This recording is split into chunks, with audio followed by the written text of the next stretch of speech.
Vision, vallée, victoire. Un jour, un jeune homme eut une vision.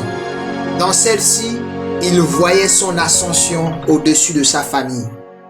Il vit dans un songe son père et sa mère ainsi que ses frères se prosternaient devant lui. Mais cette vision lui a coûté la descente dans la vallée du puits, de l'esclavage et de la prison.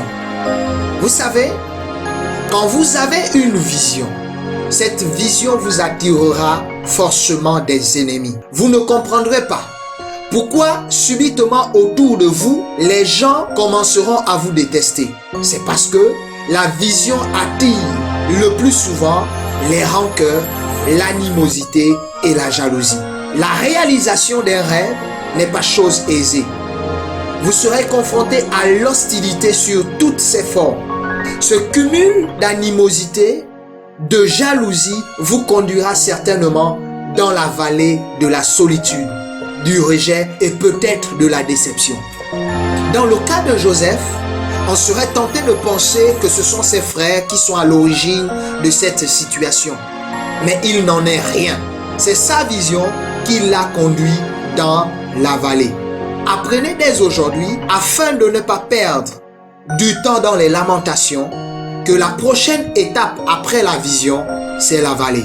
Cette vallée n'est que le symbole des difficultés auxquelles vous serez confrontés, notamment le rejet, les échecs, le manque de finances, la déception, etc. Maintenant, écoutez-moi attentivement. Sûrement, vous avez traversé la vallée sur toutes ses formes. J'aimerais vous annoncer que la vallée n'est pas votre destination finale. C'est un carrefour obligatoire qui vous permet de changer de direction. Soit vous retournez et décidez d'abandonner, soit vous continuez vers votre prochaine destination. Ta destination finale est la victoire. Tout comme Joseph, après être passé par la vallée de l'hostilité de ses frères, après avoir touché le fond dans la fosse, durant des années, il a été l'esclave de Potiphar, puis encore, il fut jeté en prison. Pensez-vous encore que vous êtes le seul à avoir touché le fond? Joseph, en fin de compte, a terminé au palais. C'est la destination finale pour un chrétien, la victoire du palais, du commandement de toute l'Égypte et de la reconnaissance par le sceau royal, des richesses et du mariage. Genèse, chapitre 41, versets 39 à 45, dit à ce propos, je cite, « Et Pharaon dit à Joseph, « Puisque Dieu t'a fait connaître toutes ces choses, il n'y a personne qui soit aussi intelligent et aussi sage que toi. Je t'établis sur ma maison et tout mon peuple obéira à tes ordres. Le trône seul m'élèvera au-dessus de toi. » Pharaon dit à Joseph, « Vois, je te donne le commandement de tout le pays d'Égypte. » Pharaon ôta son anneau de la main et le mit à la main de Joseph. Il le revêtit d'habits de fin lin et lui mit un collier d'or au cou. Il le fit monter sur le char qui suivait le sien et l'on criait devant lui à genoux. C'est ainsi que Pharaon lui donna le commandement de tout le pays d'Égypte.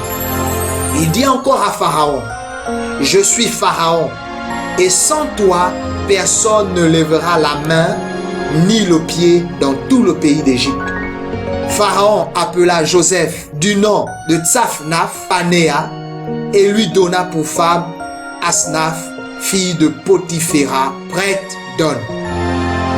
Et Joseph partit pour visiter le pays d'Égypte. J'aimerais t'annoncer que c'est la réussite qui t'attend. C'est ça ta destination finale, la victoire. Un conseil avant de finir. Si Dieu a mis un rêve dans ton cœur, écris-le, grave-le comme un trésor. Quoi qu'on dise, protège cette vision, car ce rêve s'accomplira certainement. Dieu est plus concerné que toi dans cette vision. Amen.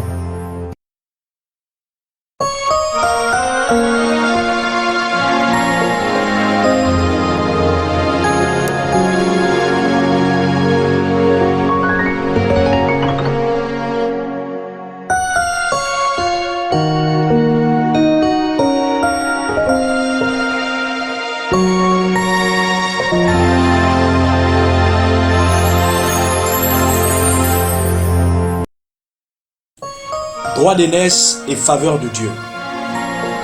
Isaac appela Jacob, le bénit et lui donna cet ordre.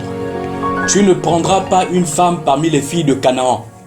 Lève-toi, va à Padan Aram, à la maison de Bethuel, père de ta mère, et prends-y une femme d'entre les filles de Laban, frère de ta mère. Que le Dieu Tout-Puissant te bénisse, te rende fécond et te multiplie, afin que tu deviennes une multitude de peuples. Qu'il te donne la bénédiction d'Abraham, à toi et à ta postérité avec toi, afin que tu possèdes le pays où tu habites comme étranger et qu'il a donné à Abraham. Et Isaac fit partir Jacob, qui s'en alla à Padan Aram, auprès de Laban, fils de Bethuel, l'araméen, frère de Rebecca, mère de Jacob et d'Ésaü. Genèse chapitre 28, versets 1 à 5. En Afrique, s'il est une chose qui engendre les querelles et divise les familles, c'est assurément l'héritage. Une question épineuse qui suscite très souvent des conflits de tout genre. Et pour cause, chacun, lorsqu'il ne met pas en avant son droit d'aînesse, souhaite avoir la part la plus importante de l'héritage. C'est pendant ces moments que l'aîné éprouve souvent la satisfaction d'avoir été engendré le premier, parce qu'il sait que son rang au sein de la fratrie lui commande d'exercer un droit que lui confère la tradition, c'est-à-dire le droit d'aînesse. C'est précisément à cause de celui-ci que le conflit naquit entre Jacob et Ésaü, fils d'Isaac. Le premier n'était pas content d'avoir été engendré en deuxième et aspirait à être le grand, c'est-à-dire celui qui est investi du pouvoir décisionnel après la disparition du chef de famille. Jacob convoita le statut de fils aîné. C'est pourquoi il fit une proposition pour le moins indécente à son aîné lorsque celui-ci lui demanda à manger. Il lui dit « Vends-moi ton droit d'aînesse », comme si c'était quelque chose avant. Bien-aimé, la vision étriquée que Jacob avait du droit d'aînesse l'emmena à considérer les choses de façon charnelle. La suite de cette histoire pleine de sens et d'enseignement est su de tous. Jacob partit de la maison de son père par la force des événements avant même que ce dernier ne décède. Inutile de préciser qu'il partit les mains vides, sans la moindre brebis, et que son frère Ésaü, dont il projetait de déposséder le droit d'aînesse, acquit tous les biens de son père Isaac, lui-même héritier de son père Abraham, un homme fort riche. Et pourtant, Jacob s'était enrichi à son tour, dans un pays où il était arrivé les mains vides et fut obligé de travailler 14 années durant comme un esclave. La vérité, c'est qu'en usurpant le droit d'aînesse, par le moyen de subterfuges conçus par sa mère Rebecca, Jacob reçut l'élection, l'appel de Dieu. À cela s'était ajouté un autre élément, la seconde bénédiction, dite bénédiction d'Abraham, qu'il reçut de son père Isaac. C'est tout ce dont il avait besoin, même s'il ne le comprenait pas encore à ce moment-là. Le plan de Dieu n'était pas de l'établir chef sur les biens de son père, mais plutôt de le conduire au lieu de sa bénédiction. Et pour ce faire, avant de quitter la maison de son père, il avait besoin d'être recommandé à la faveur de Dieu. Nous avons besoin de nous élever et de comprendre que tout ce dont nous avons absolument besoin, c'est de la faveur de notre Dieu pour nous accompagner. Celui qui a la faveur de Dieu a les portes entièrement ouvertes dans sa vie.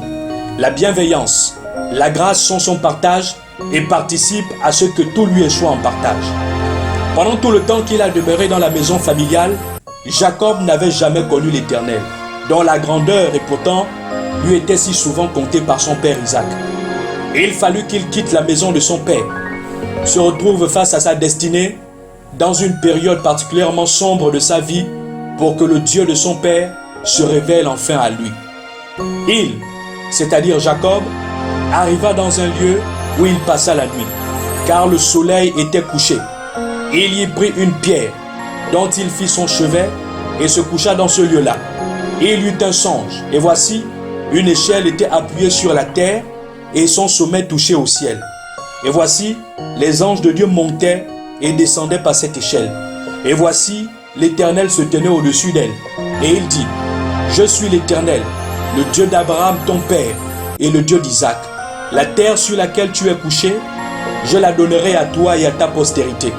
Ta postérité sera comme la poussière de la terre, tu t'étendras à l'Occident et à l'Orient, au septentrion et au midi, et toutes les familles de la terre seront bénies en toi et en ta postérité. Voici, je suis avec toi. Je te garderai partout où tu iras, et je te ramènerai dans ce pays, car je ne t'abandonnerai point, que je n'ai exécuté ce que je te dis. Genèse chapitre 28, versets 11 à 15. Une promesse solennelle que l'Éternel faisait à celui qui avait obtenu sa faveur. Trop de gens se battent, se divisent et sont même prêts à tout pour le droit d'aînesse. Ceux qui ont compris savent que seule la faveur compte et que l'aînesse est peu de choses devant l'Éternel. Des exemples: David était le plus petit parmi les nombreux fils de son père, au milieu desquels on comptait même de vaillants guerriers. Et pourtant, il fut choisi par Dieu comme roi de tout Israël. Salomon était le dernier né de David, qui avait déjà eu de nombreux garçons. Et pourtant, le choix de Dieu à la succession au trône fut porté sur lui. Des exemples bien-aimés, je vais vous en donner. Gédéon était le plus petit de sa famille, l'une des plus pauvres parmi celles de tout Israël en ce temps-là. Et pourtant, il fut choisi par l'Éternel pour la libération de son peuple. Après sa victoire sur l'ennemi, il fut établi juge. Bien-aimés, il y a à ce sujet une pléthore d'exemples riches en enseignements. Si vous êtes l'aîné de la famille, demeurez humble, servez vos frères.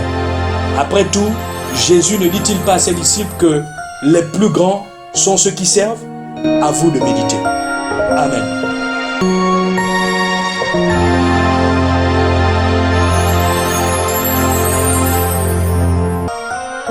Pour toute information sur les conférences et les séminaires publics et privés de la firme Goop, s'il vous plaît, veuillez contacter le service communication au 07 93 17 23, au 07 93 17 23. Pour toute commande de livres et de CD de formation, veuillez contacter le service achat au 04 69 83 98. Nous osons espérer que les thématiques traitées vous ont été fort bénéfiques et nous vous donnons donc rendez-vous au sommaire.